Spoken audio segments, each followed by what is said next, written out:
Vamos a abrir nuestras Biblias, por favor. Primera de Reyes, capítulo 17, versos 1 al 16. El libro Primero de Reyes 17. Quienes están interesados en tomar las clases de bautizos, por favor, sea hoy y durante la semana después del culto, hablen con Ulises, apúntense con Ulises, sus nombres, sus números, porque en algún momento vamos a estar mandándoles informaciones. Primera de Reyes, capítulo 17, versos 1 al 16. Primera de Reyes 17, 1 al 16. Quiero poner como, mientras usted consigue el pasaje, y es la pregunta que vamos a contestar. ¿Qué pasa cuando tú y yo ponemos a Dios en primer lugar? ¿Qué pasa cuando Dios no solamente es, porque no se trata de cronología si es número uno, cuando Dios es prioridad en nuestras vidas? Primera de Reyes 17, 1 al 16, me permito leer. Entonces Elías Tisbita, que era de los moradores de Galaad, dijo a Acab: vive Jehová Dios de Israel, en cuya presencia estoy, que no habrá lluvia ni rocío en estos años, sino por mi palabra. Y vino a él palabra de Jehová diciendo: apártate de aquí y vuélvete al oriente y escóndete en el arroyo de Querit, que está enfrente, o que está frente al Jordán. Beberás del arroyo, y yo he mandado a los cuervos que te den allí de comer. Y él fue e hizo conforme a la palabra de Jehová, pues se fue y vivió junto al arroyo de Querit, que está frente al Jordán, y los cuervos le traían pan y carne por la mañana, y pan y carne por la tarde, y bebía del arroyo. Pasados algunos días se secó el arroyo, porque no había llovido sobre la tierra. Vino luego a él palabra de Jehová diciendo: levántate, vete a Sarepta de Sidón y mora allí. Y he aquí, yo he dado orden allí a una mujer viuda que te sustente. Entonces él se levantó y se fue a Sarepta, y cuando llegó a la puerta de la ciudad, he aquí una mujer viuda que estaba allí recogiendo leña. Y él la llamó y le dijo: te ruego que me traigas un poco de agua en un vaso para que beba. Pidió lo básico como para empezar. Y yendo ella para traérsela, él la volvió a llamar y le dijo: te ruego que me traigas también un bocado de pan en tu mano. Y ella respondió: vive Jehová tu Dios, que no tengo pan cocido, solamente un puñado de harina tengo en la tinaja y un poco de aceite en una vasija, y ahora recogía 2 leños para entrar y prepararlo para mí y para mi hijo, para que lo comamos y nos dejemos morir. Elías le dijo: no tengas temor, ve, haz como has dicho, pero hazme a mí primero de ello una pequeña torta cocida debajo de la ceniza, y tráemela, y después harás para ti y para tu hijo. Porque Jehová Dios de Israel ha dicho así: la harina de la tinaja no escaseará, ni el aceite de la vasija disminuirá, hasta el día en que Jehová haga llover sobre la faz de la tierra. Entonces ella fue e hizo como le dijo Elías, y comió él y ella y su casa muchos días. Y terminó.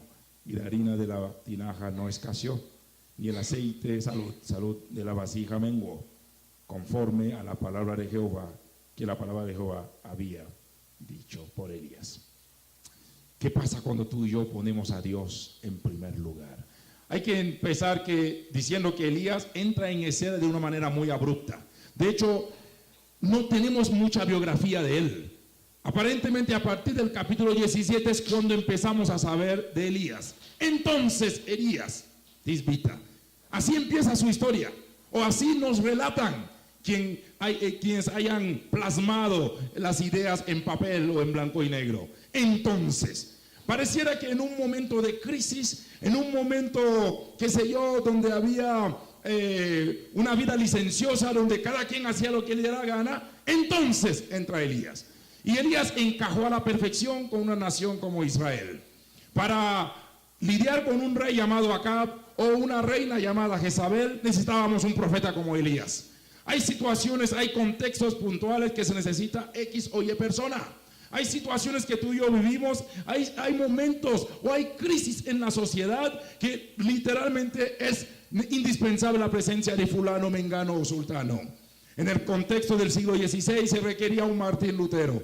cuando había, qué sé yo, el mundo del racismo, aún no solamente en África, pero también en Estados Unidos. En África surge un Mandela, en Estados Unidos un Martin Luther King. Es decir, cada crisis o momento de la sociedad, Dios siempre va a tener a alguien que va a traer quizás el antídoto para meterle en las venas de la gente. Lo vemos diciendo los últimos domingos. El evangelio no puede ser diluido. El evangelio tiene que ser vía intravenoso. Y para el caso en que estaba viviendo Israel, no había un profeta, como diríamos vulgarmente, con los pantalones puestos, que Elías. No había alguien que podría enfrentarse a Acabe y a Jezabel que no fuera Elías. Casi me imagino que Jeremías no iba a poder lidiar con eso. Casi creo que un Jonás tampoco lo iba a poder. El nombre de Elías significa Jehová es mi Dios, o mi Dios es Jehová. Y de hecho, a lo largo de su vida, Elías va a hacer honor a su nombre. Sin duda va a demostrar que él vive en Dios, él depende de Dios, él sirve a Dios y Dios está con él. Mi nombre significa Jehová es mi Dios, o mi Dios es Jehová. Así que Elías tiene que lidiar una situación muy hostil, un contexto macabro. Elías para mí es un hombre que literalmente que tuvo que enfrentarse a situaciones como esta. Número uno, al peor de los reyes de todos los tiempos, el rey Acab. Un hombre que le tenía poca importancia a Dios, poca importancia a las cosas sagradas. Es más, el tipo hasta provocó la idolatría más que nunca. En segundo lugar, Elías tiene que enfrentarse a una reina. ¡Wow! Su nombre es Jezabel. Jezabel era la misma diablo andante. Yo creo que a lo mejor tenía belleza, pero a lo mejor tenía, qué sé yo, un bonito cuerpo. Era reina, pero era ver a Lucifer en persona. En tercer lugar, Jeremías tiene que enfrentarse al Dios de aquel entonces, Baal. Y para muchos, Baal no solamente era el Dios de la lluvia, Baal era el Dios también de la fertilidad, Baal era el Dios de la agricultura, Baal era el Dios de la cosecha, Baal es el que da de comer. En cuarto lugar, Elías tenía que enfrentarse a 850 brujos, 450 de Baal y 400 de Acera. Por eso más adelante se van a dar cuenta que Elías se enfrenta a un grupo donde Elías tiene que, primero lanza la pregunta, ¿hasta cuándo van a claudicar de ambos lados? Si Jehová es Dios, sígale, y si Baal lo es, sígale. Y hace todo un trato o una negociación, si cabe el término, dice, vamos a demostrar quién es quién. Y en última instancia, Elías tiene que enfrentarse al pueblo de Israel, su propia nación, pero un pueblo apóstata, un pueblo que literalmente le dio la espalda a Dios, o un pueblo que a la vez creía que podías tener un pie con Baal y un pie con Dios. Por eso en un momento lo vuelvo a arreglar. Por eso en un momento Elías tiene que decirle claramente al pueblo, oiga, ¿hasta cuándo van a claudicar de ambos lados? Porque el pueblo creía que, oiga, me atrevo a decir que ellos amaban a Dios, pero ellos decían, mientras servimos a Dios, ¿qué le parece si también servimos a Baal? Y Elías dice, un momentito, no se pasen, así no son las cosas. Con Dios tú no puedes tener las cosas a medias, no puedes tener un pie en el mundo y un pie en la iglesia. Tú no puedes vivir la vida a tu manera, tú no puedes hacer las cosas que a ti te plazca, tú no puedes hacer las cosas que a ti te gusta simplemente porque, no, pero es que aquí y aquí, aquí y aquí. Y Elías dice, no. Así que Elías se enfrenta contra todos. Por eso más adelante a veces entiendo por qué Elías dice, es que soy el único que me he quedado, me encuentro solo. Porque de su nación, dándole la espalda a Dios, un rey que era anti Elías, de hecho era su peor enemigo, una reina Jezabel que hasta le amenazó de muerte, brujos por aquí y por allá. Y Elías tiene que enfrentarse a esto. En un momento cuando el pueblo estaba desenfrenándose, y decían, Baal es el Dios de la lluvia, Baal es el Dios de la cosecha, Baal es el Dios de la fertilidad, Baal es el Dios de la prosperidad, Baal es el Dios de la agricultura, Baal es el Dios quizás del materialismo, es el Dios que nos va a producir todo. Y dice, qué interesante. Y Dios le dice a Elías, dígale lo que va a pasar. Ahora me llama la atención Elías. Le dice al pueblo, hasta que yo diga. Ups, ahora entiendo su nombre, Jehová es Dios. Mi nombre significa Jehová es mi Dios. Pareciera que Elías muestra, no sé si estoy con audio, muestra que él y Dios están completamente empatados, parecían siameses. Por eso dice hasta que yo diga. Qué curioso que Elías no dijo hasta que Dios diga. Qué curioso. Hasta podría ser presunción. Hasta podría ser algo de arrogancia del profeta. Pero Elías estaba tan metido en Dios. Y Dios estaba tan metido en Elías que estaba consciente que lo digo yo y Dios lo va a sellar. Es como Pablo en Corintios. Le dice, este consejo no lo dice el Señor, lo digo yo. Y ahí está en la Biblia. Lo dice Pablito. Ahí está. Es decir, cuando tú eres un hombre o una mujer que te metes en Dios, estás completamente empapado en Dios y estás completamente, qué sé yo, sumergido en Él. Mira, es Dios obrando a través de vos. Por eso yo escucho gente que dice, bueno, Señor, ¿cuál es? Yo creo que hay momentos en la vida cristiana donde les digo con todo el respeto y con toda la prudencia del caso, que cuando tú llegues a una relación con Dios, ya no le dices, Señor, ¿cuál es tu voluntad para mí? Tu vida es voluntad de Dios. Lo que tú haces, por lo menos, así debe ser. Es decir, no te entra en la cabeza hacer algo que no sea su voluntad. Y cuando lo tienes bien claro así, puedes decir lo que dijo Elías. ¿Sabes qué? Hasta que yo diga. Es decir, Elías cerró las puertas del cielo y se quedó con la llave. Y no sé dónde la escondió. Porque dijo, no habrá lluvia, ni rocío. Ojo, una cosa es que diga que no haya lluvia, pero hay chispita, ¿no? Y la gente decía, por lo menos pueden ponerle los baldes y una gotita. De gota en gota se puede llenar la vasija. Pero Elías dice, no solamente no habrá lluvia, no habrá rocío. Así que Dios le va a golpear al pueblo donde más le duele. Dios va a golpear a Baal donde más le duele. Si tú eres el Dios de la lluvia, entonces muéstrame que vas a mandar la lluvia. Me hace recordar esa anécdota cuando aquel hombre dijo, mira, yo creo que eso de la creación del ser humano es simplemente pan comido. La clonación ha avanzado, se puede hacer esto y aquello. Es más, se puede crear un ser de la nada. Y le dice, y le reta a Dios. Y Dios dice, ¿es en serio que puedes hacerlo? Sí, sí puedo. Y el tipo se agacha y agarra a tierra. Y Dios dice, hey, ¿a dónde vas? Si quieres crear a tu ser humano, crea tu propia tierra, porque esta la hice yo. No te agarres de lo mío. Así que muéstrame que puedes hacerlo sin que acudas a algo que yo haya hecho. Ahí sí hablamos. Por eso creo que a veces los famosos ateos, gnósticos, se quedan sin base. Muéstramelo, porque solo puedes negar la creencia de algo, de alguien que sí existe. Por eso el ateísmo a veces uno dice, hello. Ahora bien, Elías muestra literalmente que Dios está en él y él está en Dios. Pero si Dios está en primer lugar en tu vida, ¿qué puede pasar? Ahora, la sequía va a traer hambre. La sequía va a traer problemas con la ganadería, problemas con la agricultura, problemas de todo tipo. Muchos de los que estamos aquí hemos experimentado sequía. No sé si México es un país, aunque parece que llueve como loco aquí cuando llueve, pero yo vengo de un país donde sí sé lo que es vivir sequías por años. Por años. De hecho, en mi país el 80% es montaña. Haití significa tierra montañosa, pero Haití gran parte es desierto. Y la gente vivimos, o quienes viven ahí actualmente, viven en el 20%. Por eso hay una sobrepoblación de 565 personas por kilómetro cuadrado. O sea, vivimos uno encima del otro. El resto es montaña, el resto es desierto. Sé lo que es pasar por sequía, sé lo que es pasar por meses sin ver ni una gota de agua. ¿Cómo lo haces? Y vemos ganadería raquítica, vemos la agricultura literalmente marchitándose. El pueblo está viviendo eso. Así que Dios le va a golpear donde más le duele. Pero Elías tiene a Dios en primer lugar. Elías está en Dios y Dios está en Elías. Permítame hoy compartir por lo menos 5 principios, 5 cosas que pasan cuando tú y yo tenemos a Dios en primer lugar. Versículo 2 al 4. Mira cómo empieza. Obviamente semejante orden trae todo esto. Y vino a él palabra de Jehová diciendo, apártate de aquí y vuélvete al oriente y escóndete en el arroyo de Querit, que está al frente del Jordán.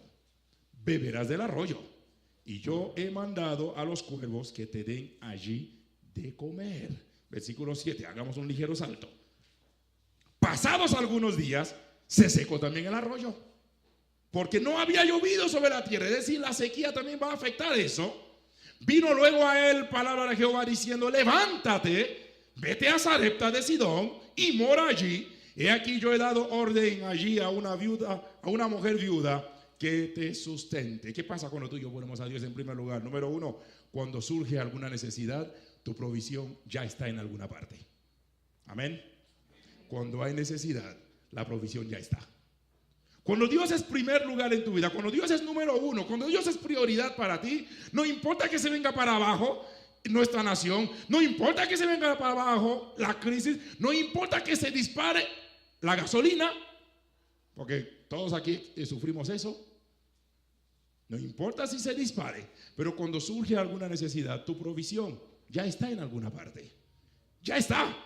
Es decir, Dios no está rascando la cabeza diciendo: ¿y ahora qué hago? Este condenado gobierno aumentó la gasolina. ¿Qué hago? ¿Qué hago? No, no, no. Tu provisión ya está. Y cuando hablo de provisión, quizás para más de uno aquí la provisión financiera material no es la situación. Hablo de una provisión integral y una provisión global. Hay personas aquí que quizás no sufren de problemas financieros, no tienen, no le da hernia, no le da embolia las finanzas. Pero hay personas que, o habemos personas que sí nos da un poquito de embolia pensar de que: ¿y ahora cómo pago esto? ¿Cómo pago aquello? ¿Cómo pago lo otro? Pero la buena noticia para ti y para mí es que más allá de cuando hay crisis, cuando hay necesidad, la provisión ya está. Provisión material, provisión financiera también, provisión emocional, provisión espiritual, porque tú puedes estar pasando por una situación crítica. Dios va a mandar a alguien en el camino para socorrerte. Dígale al que está a tu lado: la provisión ya está. Dígaselo: tu provisión ya está. Ya está tu provisión. Ahora no me pregunten dónde. Dios lo sabe. Y creo profundamente que cuando hay crisis, ahora en este caso, en primer lugar había una crisis nacional y Dios va a dar una provisión a esa nación. Trajo como resultado de esa crisis un profeta Elías. Pero Elías también va a provocar algunas crisis internas. Y dice: ¿sabes qué? No habrá lluvia hasta que yo diga. Y ojo, ni lluvia ni rocío, sino por mi palabra. Yo a veces le digo: oiga, ¿qué te pasa? ¿Cómo se te ocurre hablar así? El Dios es el Dios de la lluvia. Sí, lo sé. Pero recuerda, yo estoy en Dios y Dios está en mí. Así que no habrá lluvia hasta que yo diga. Bueno, me imagino el cuadro. Debió ser interesante. La gente le miraba a Elías: usted no conoce a Baal. Y Elías: usted no conoce a Dios. Y ojo, no me conoces. No sabe que si le digo que cierre las cataratas, lo va a cerrar. Ok. Pero ahora Elías pronuncia la palabra, el pueblo está en un gran mal, pero también el profeta le va a afectar. Me imagino que digo: Señor, muy bonito. ¿Y qué conmigo? O sea, perfecto, yo suelto la palabra, nadie va a comer, nadie. ¿Y yo qué? Y si me encuentran disecado en el desierto, van a decir: ya vio, él mismo se pegó el chinazo encima. Y Dios dice: ¿sabe qué, Elías? Ven conmigo, ven con papá. Número uno, váyase al arroyo de Querit. Un riachuelo metido en una de las hendiduras. Elías desencantaba las cuevas, pero también Dios trabaja con él en las cuevas. Y Dios dice: no te preocupes, ahí hay agua. Ojo, la gente está tan desesperada, todos se agolparon a la ciudad, se están olvidando del campo. No se preocupe, hay un arroyito ahí que la gente no sabe. Lo tengo escondido para ti. Oh, perfecto. Señor, te entendí eso. El ser humano es 70-75% líquido. Perfecto. ¿Y yo qué voy a comer? No, Dios también lo tenía pensado. Le digo, Dios no se la pasa con hernia. Dios no está rascando la cabeza. Dios no está diciendo: ay no, mira, Dios no tiene callos en el codo. Ay no sé. No, Dios no tiene callos en los codos. Gracias, mi querido. Así que Dios le dice a Elías: ok, no te preocupes, también pensé eso. ¿Así? ¿Y cómo va a ser? Porque estoy metido en un arroyo. ¿Qué quieres? ¿Que yo camine al tianguis que está en el pueblo y luego vuelvo al arroyo? No. Voy a mandar a los cuervos que te den de comer. Los cuervos comen gente, comen los ojos a la gente. Oh, sí. O sea, este pasaje tiene unos cuadros y a veces digo: Señor, ¿qué manera tú de obrar? Sí, los cuervos te van a dar de comer. Y ojo con eso. Mira lo que dice claramente. Dice, los cuervos le traían pan y carne por la mañana y pan y carne por la tarde. No me pregunte la cantidad de cuervos que me imagino que Elías veía el cielo negro cada mañana y cada tarde. Porque me imagino que traían en el pico, en las garras, no sé qué porción. De repente no sé si Elías estaba así. Suéltala sobre acá. No lo sueltes en el piso. No sé cómo lo hacía. Para mí eso es un pasaje hasta para matarse de la risa. Pero independientemente de donde sea, cuando hay crisis, cuando tú estás en Dios, la provisión ya está en alguna parte. Yo quiero creer que mi provisión ya está. Ya está. Tu provisión ya está. Así que no te hernies. Ya está, Carlita. Provisión para esta cirugía, para estos chequeos, ya está. La provisión ya está. Cuando tú y yo tenemos a Dios en primer lugar, no importa la crisis, la provisión ya está. Pero llegó un momento en que Elías se dio cuenta que se secó el arroyo. Me imagino que una mañana o una tarde o una tardecita estaba con sed, un calor, un desierto. Y dice, bueno, todavía tenemos agua. Claro que tengo algo de pan todavía, pero tengo ¿qué pasó aquí? ¿Me equivoqué de arroyo? ¡Auxilio! ¡Me muero de sed! Y el Señor dice, ¿qué pasó? Señor, no hay agua. No te preocupes, ahora sí, váyase a Sarepta. Tengo una viuda ahí. Sí. O sea, termina esta provisión. Elías pudo haber dicho, bueno, Señor, tu provisión solo jaló 6 meses, ¿no? Pero me quedan 3 años. ¿Recuerdas que son 3 años y medio sin lluvia? ¿Qué voy a comer? No, también lo tengo pensado, Elías. Es decir, la naturaleza tiene sus límites, pero yo soy el dueño de la naturaleza. Yo estoy encima de la naturaleza. Así que camine. Váyase a Sarepta de Sidón. Allá te voy a alimentar. Cuando hay crisis, cuando hay necesidad, la provisión ya está en alguna parte. Así que no se precipite. No estés pateando el perro. No estés golpeando la casa. No estés quebrando unas tazas. No, la provisión ya está. En segundo lugar, versículo 4 dice, beberás del arroyo y yo he mandado a los cuervos. Versículo 6, y los cuervos le traían pan. Versículo 8, vino luego a él para abajo diciendo, vete a Sarepta de Sidón y mora allí. He aquí yo he dado orden a una mujer viuda. En segundo lugar, cuando tú y yo ponemos a Dios en primer lugar, sea la ayuda, la provisión, el socorro de Dios puede venir de la manera menos que te imaginas, de la manera más ilógica, según tú o según yo. Qué curioso, Dios va a usar a cuervos. Es más, si hasta usó un burro para hablar con Balaam. Y dice, si usted no habla, igual van a hablar las piedras. Dios usa maneras ilógicas. Es decir, Dios no trabaja con la lógica humana. No estoy diciendo que Dios tiene que pisotear tu cerebro. No, Señor. Estoy diciendo que Dios está encima. Tú no te puedes poner así de tú a tú con Dios. Saldrás perdiendo. La provisión de Dios puede que llegue de la manera más inusual. Yo me he dado cuenta que cuando estoy en crisis y cuando necesito algo, a veces uno puede coger el teléfono y llamar a los que creían que lo tienen todo y te van a socorrer. Son los primeros que te dan la espalda. Me he dado cuenta que muchas veces mi socorro viene de la gente más sencilla, la gente más humilde, la gente que uno no creía que podrías recibir ayuda de esas personas. Gente que uno dice, más bien yo tengo que darle, no me tiene que dar a mí. Pero te dicen, ay, mi pastorcito, ay, negrito y no sé qué cosa. A veces la ayuda llega de la manera que menos te los esperas. Es decir, Dios, si John Stott escribe un libro que habla de contracorriente, pues Dios es el experto en ser contracorriente. Dios jamás, y ojo, jamás, créalo. Porque dice claramente en su palabra, mis pensamientos no son tus pensamientos. Y los tuyos no son los míos. Que tú tengas derecho a pensar, sí. Que tengas derecho a reventarte el cerebro, sí. Que tengas derecho de profundizarte, sí. Pero es para tu ayuda, es para tu provecho. No es para que te pongas así y a ver con Dios. A ver, breguemos. No. Dios está encima de eso. Él es el Dios del conocimiento para empezar. Y su locura es sabiduría para nosotros. La provisión, tu ayuda, el socorro puede que llegue de la persona, del contexto, del ambiente o del lugar o de la manera menos esperada. Dios usó un cuervo y una viuda. Luego vamos a hablar de estos dos más adelante.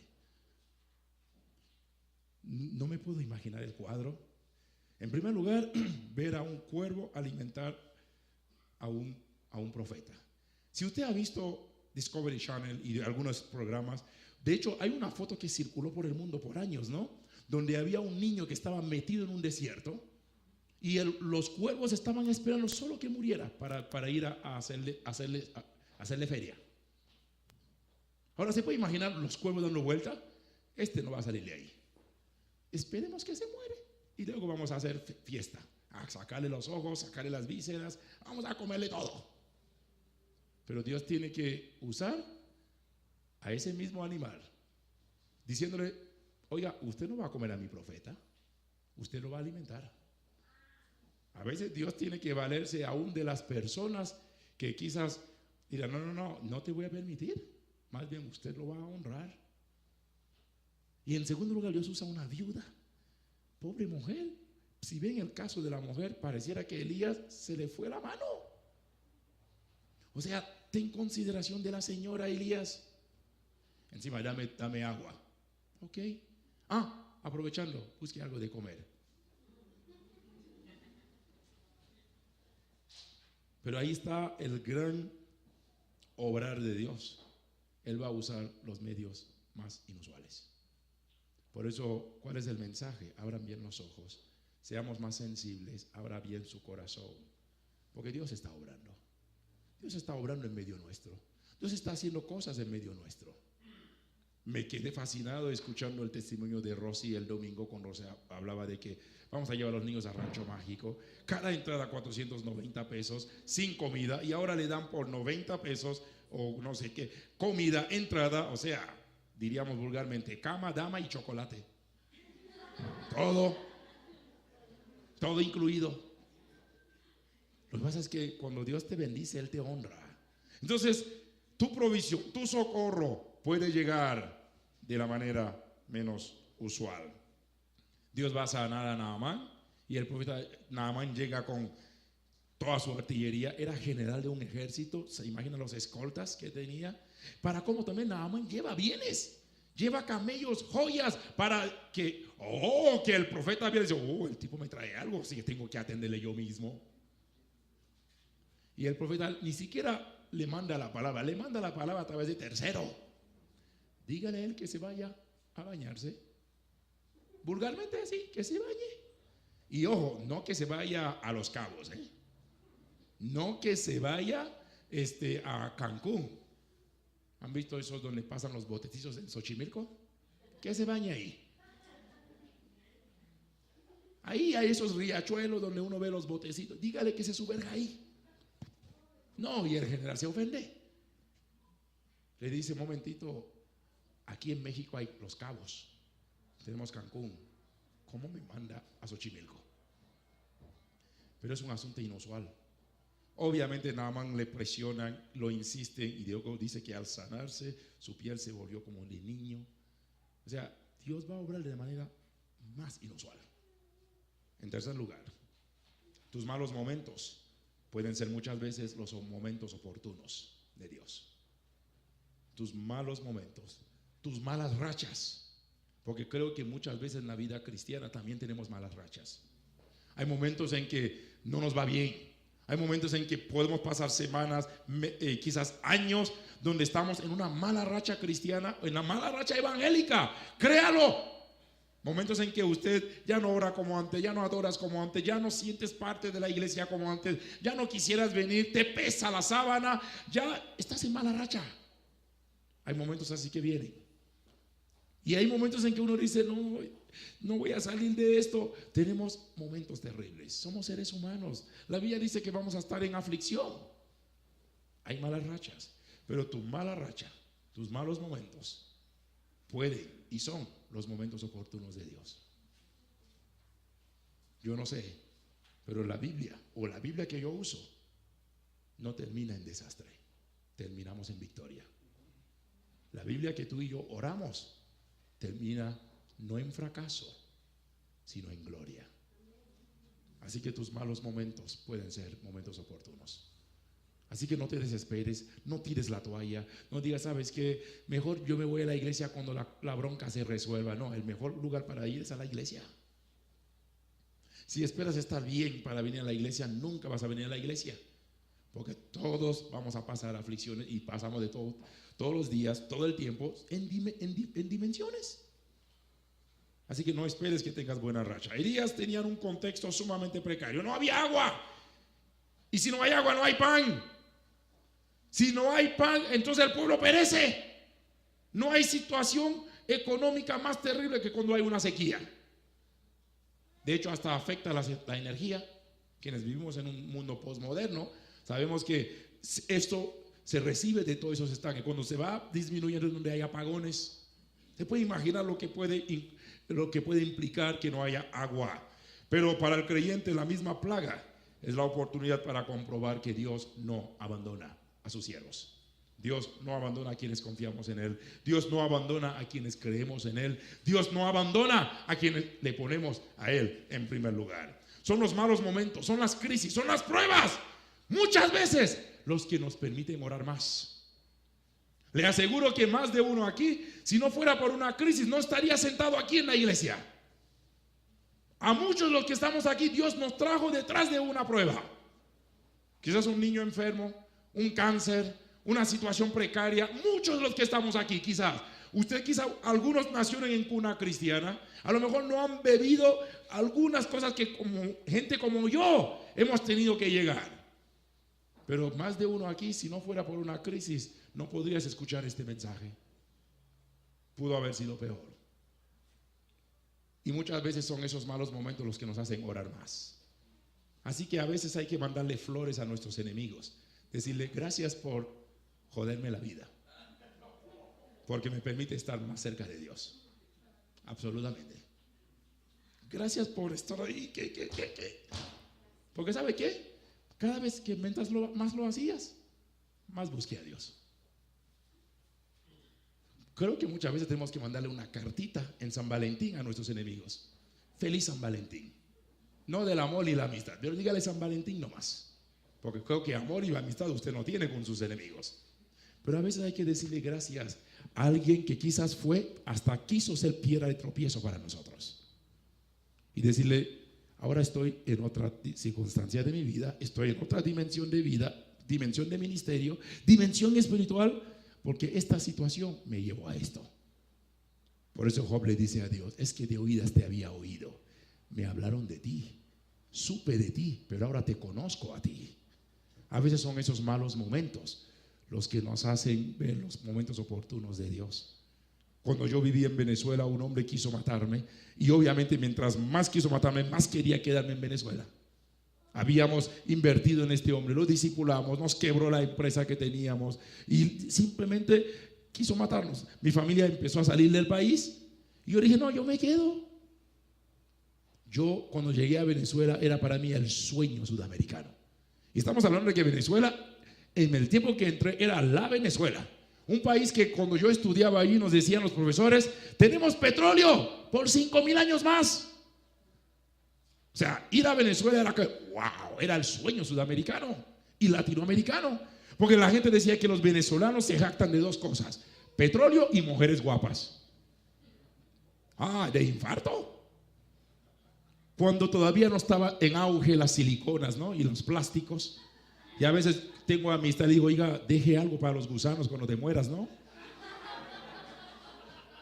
sea, cuando no estaba en todo ese auge o sea, uno iba a Venezuela, era impresionante. Yo no quería salir, yo llegué a formalizar mi vida ahí, tenía todo.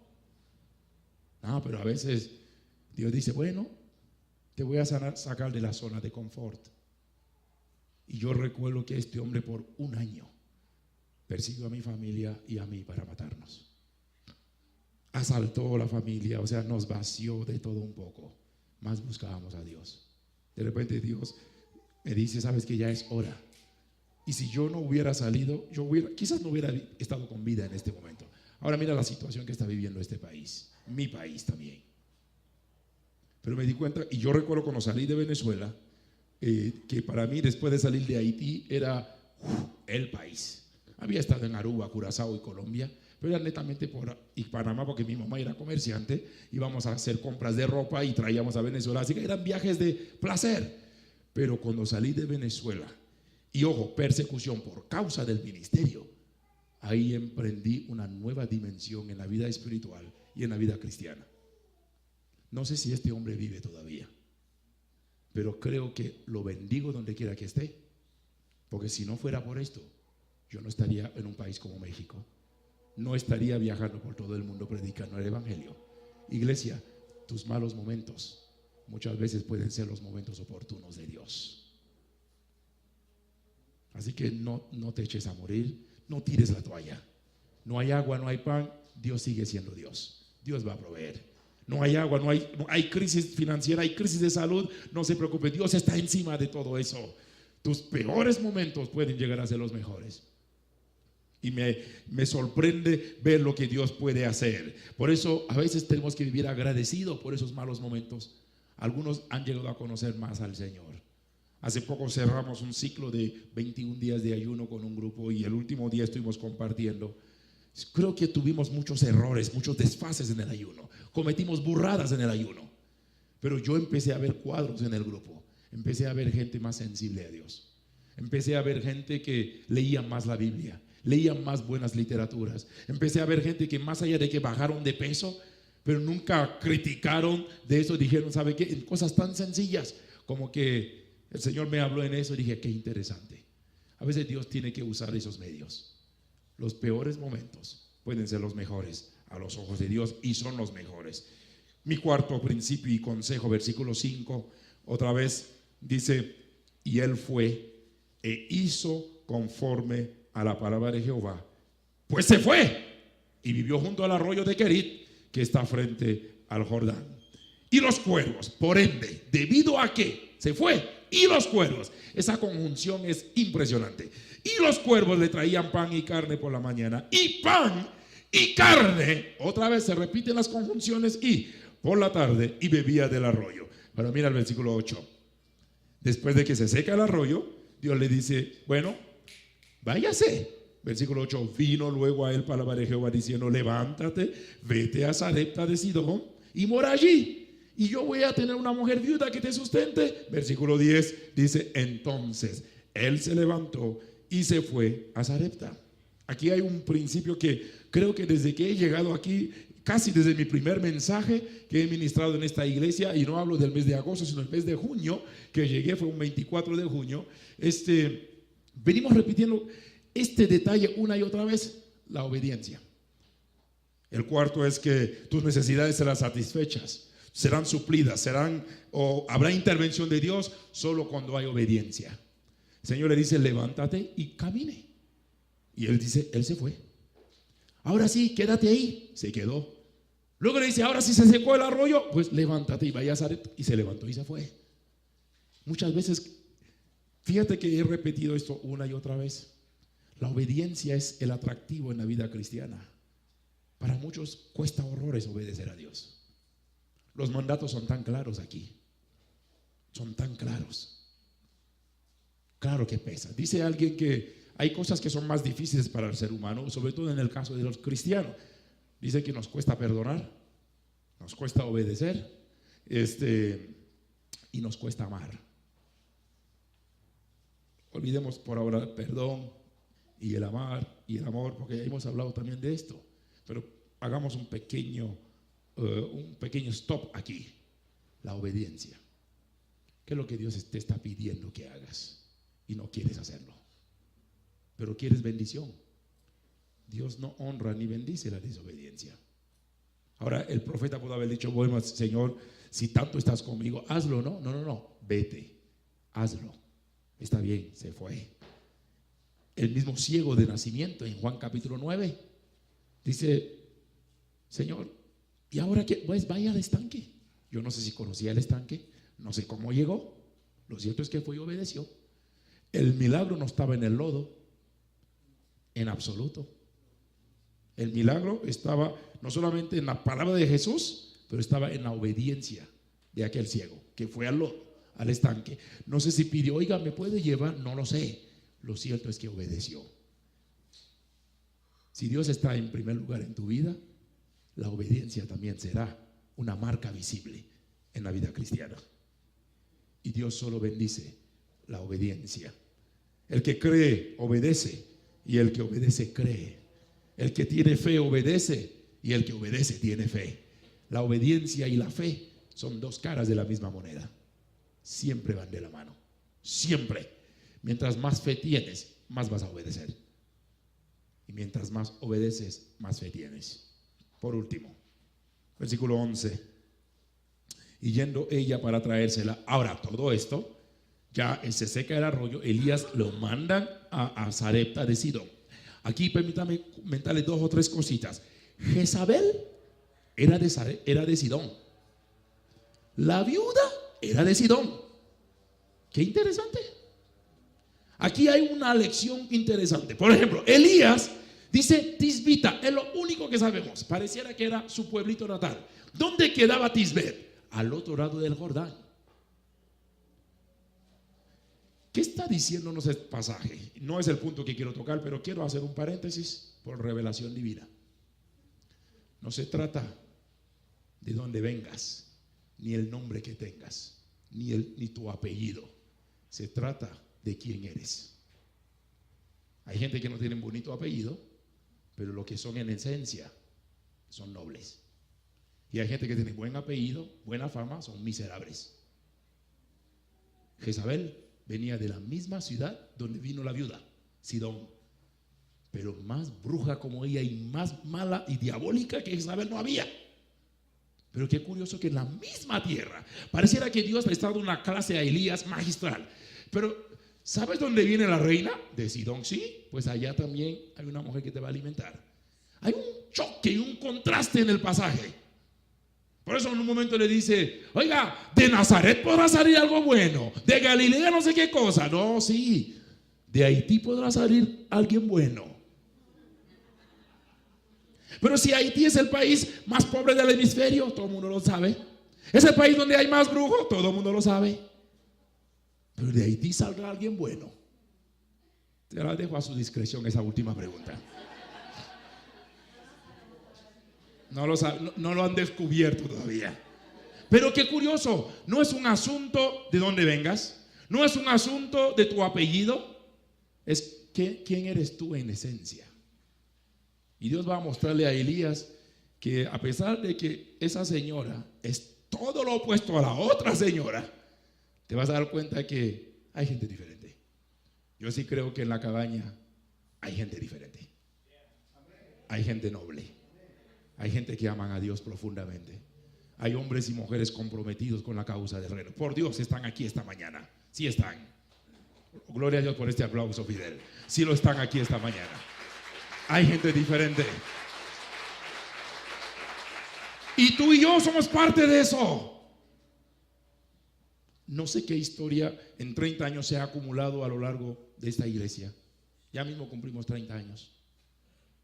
Y quizás hay mucha información, hay historias que uno dice, wow, qué inspiración.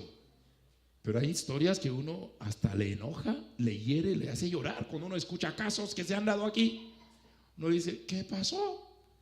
Pero sí creo que también hay extraordinarias personas aquí. Y Dios le da una lección magistral al profeta. Me imagino que cuando Elías iba a Sarepta de Sidón, recuerda que es la tierra de la reina. O sea, hello. Y dicho sea de paso, Jezabel promovió y trajo a Israel la religión de los de Sidón.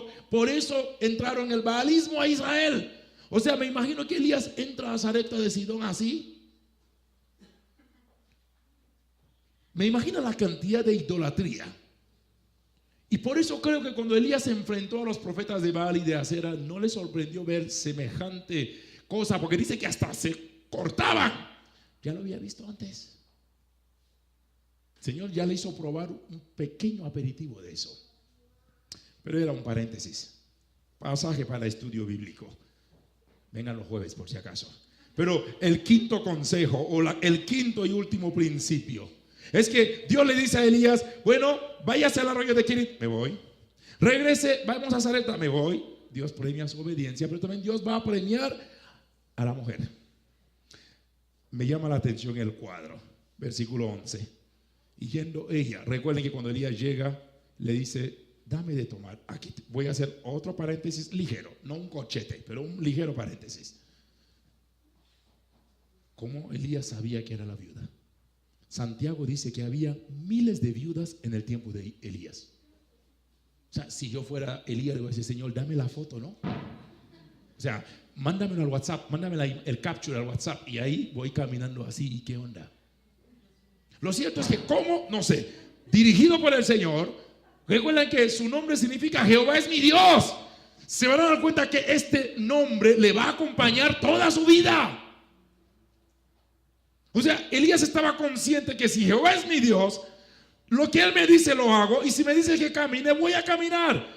Vaya a haber una viuda, una mujer viuda. No había una viuda, había miles de viudas en aquel entonces. La pregunta es: ¿cómo sabe quién era? Pero cuando Dios es prioridad para ti, cuando Dios está en ti y tú estás en Dios, camine, camine. Y Elías llega y le encuentra a la mujer, y aquí este pasaje tiene algunos cuadros. Y yendo mucho antes, entonces él se levantó, versículo 10, y se fue a Sarepta. Y cuando llegó a la ciudad, he aquí una mujer viuda. Número 1, nos habla de su condición y su estado civil. Viuda, que estaba ahí recogiendo leña. En medio de la sequía, en medio de la escasez, hay una mujer laboriosa. Así que, divorciada y viuda, no espere que venga sobre el marido a sacarte de abajo. Trabaje también. No esperes que venga el hombre caído de la mata y diga: este hombre me va a sacar de abajo. No, señor, ponte a trabajar. Mientras tienes vida y tienes fuerza, tienes salud, tienes la obligación moral de trabajar. Alguien dijo que aún el trabajo es parte de la imagen y semejanza de Dios, y el que se niegue a trabajar deshonra la imagen de Dios. Así que ponte a trabajar. Ahora, era su condición era crítica, pero en segundo lugar, era una mujer laboriosa. Es que Dios, mira, a la luz de la Biblia, la mujer más guapa es la que más trabaja. No es la que más se perfuma, la que más se maquilla, la que más se pone todas las cremas encima. No. Es la que más trabaja. Era una mujer viuda, pero era una mujer laboriosa. Dice que cuando llegó, he aquí viuda, y estaba recogiendo leña.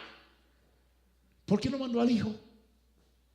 Porque pudo haber dicho al chamaco: oiga, ve a traer leña, ¿no? Pues a ver si cocino. Pero ella estaba. Número 3, mira el cuadro de esta mujer otra vez. Y él la llamó y le dijo: te ruego que me traigas un poco de agua en un vaso para que beba.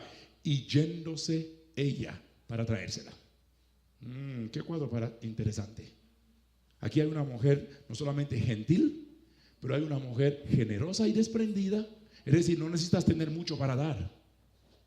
Lo hemos dicho aquí. No es que quisiera darte más, pero no tengo. No te digo que tengas todo. Tampoco estoy pidiendo que me des todo. Uno no necesita tener mucho para ser desprendido y generoso. Y la mujer era desprendida, era generosa, pero hay otra cosa que me llama la atención: era cortés con el extranjero, porque sabía que este hombre no es de acá, es judío o es hebreo. Viene aquí, pude haberle dicho: un momentito, mi Dios no tiene nada que ver con tu Dios. Recuerda que mi reina odia a tu Dios. No. Pero una mujer cortés con el extranjero. Otra vez, como lo dije el domingo, los mexicanos en ese sentido pecan de tener muy buena bondad. Mi casa, tu casa. Atienden bien. Yo creo que he visto extraordinaria hospitalidad aquí en México. Pero una mujer, no solamente pero una mujer que era respetuosa del extranjero, o por qué no, de un X. Luego le dice: te vuelvo para que me traiga. Y le dijo, y yéndose ella para traérsela, él la volvió a llamar y dijo: te ruego que me traigas también un bocado de pan en tu mano. Y ella respondió: vive Jehová tu Dios. Aquí hay una mujer profundamente sensible espiritualmente. Vive en medio de una nación idólatra, pero una mujer que tiene conciencia de un Dios verdadero. Qué impresionante cuadro de esta mujer. Este debería ser el sermón del domingo para las madres, pero no, ya se la estoy soltando hoy. Y dice: vive Jehová tu Dios, que no tengo pan cocido, Solamente un puñado de harina tengo en la tinaja y un poco de aceite en una vasija. Aquí muestra su condición. Dice, ni siquiera tengo lo básico, estoy por debajo de lo básico. Le abre su corazón, le cuenta su realidad, y ahora recogía 2 leños para entrar y prepararlo para mí y para mi hijo, para que lo comamos y nos dejemos morir. Es una mujer que uno vive el día a día, pero sabe que si este es el último, pues que así sea. Es una mujer consciente de que muchas veces no lo voy a tener todo, pero sabe que este último lo voy a disfrutar. Pero lo último, permítame creer que es lo que nos está dicho aquí. Pero si tengo que honrarte a ti primero, lo voy a hacer. Y la mujer le honró. Y el profeta le dice claramente, vive Jehová. De hecho, versículo 13, él le dijo, no tengas temor. Ve, haz como has dicho, pero hazme primero a mí. Y luego vas a tener para ti, bla, bla, bla, bla, bla, bla. Sabemos cómo termina la historia y con eso termino yo. Quinto consejo, Dios premia la fe que lo lleva a arriesgarlo todo por su nombre. Dios premia, Dios honra la fe que te lleva a arriesgarlo todo. Yo te hago una pregunta para terminar y la he escuchado aquí. Yo veo gente que dice, es que cuando acepté a Cristo yo perdí todo, yo dejé todo. Yo le pregunto a algunas personas, ¿qué fue lo que dejaste? Para algunos lo que dejaron fue el alcohol y la droga. ¿Sí? ¿Eso es lo que dejaste?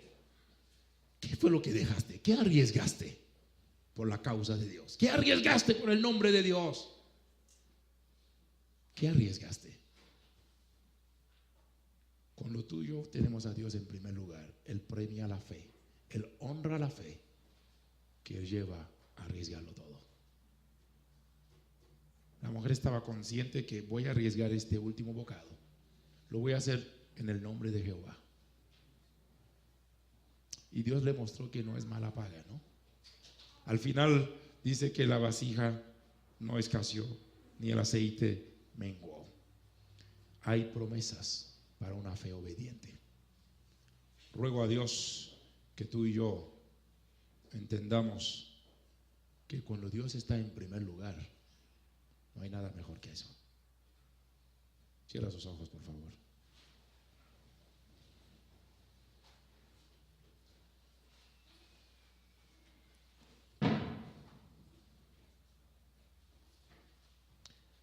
Si te preguntara, ¿dónde está Dios en tu vida? No me la contestes. Contéstala para ti y delante de Dios. ¿Dónde estás ubicando a Dios?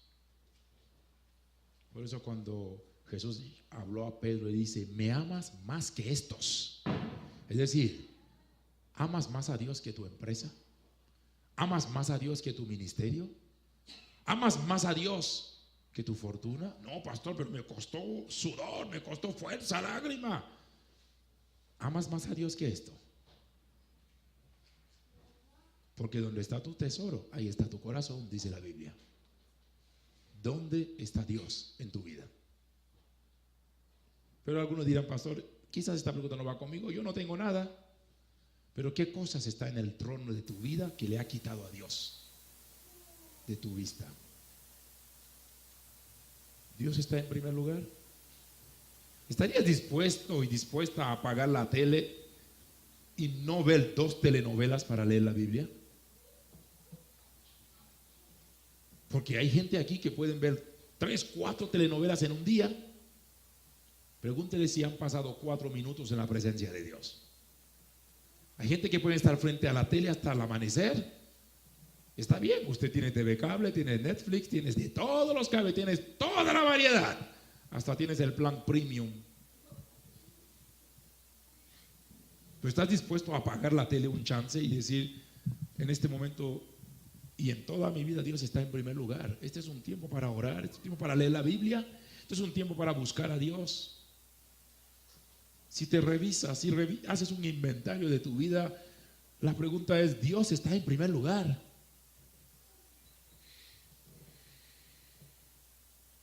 ¿Dios es prioridad para ti?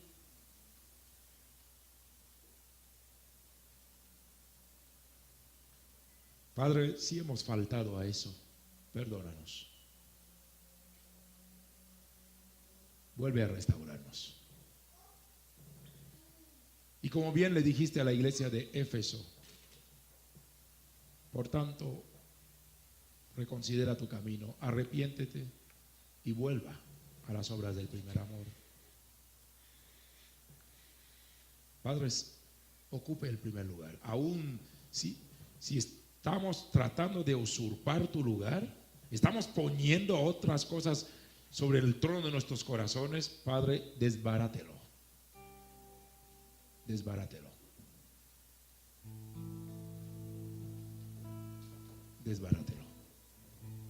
Tienes permiso para hacerlo. Amén.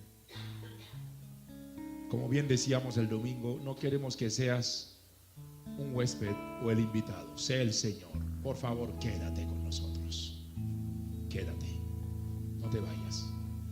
No te alejes. Ocupe el lugar que te corresponde aún en esta iglesia. Eres el Dios, el Señor, el amo de esta iglesia.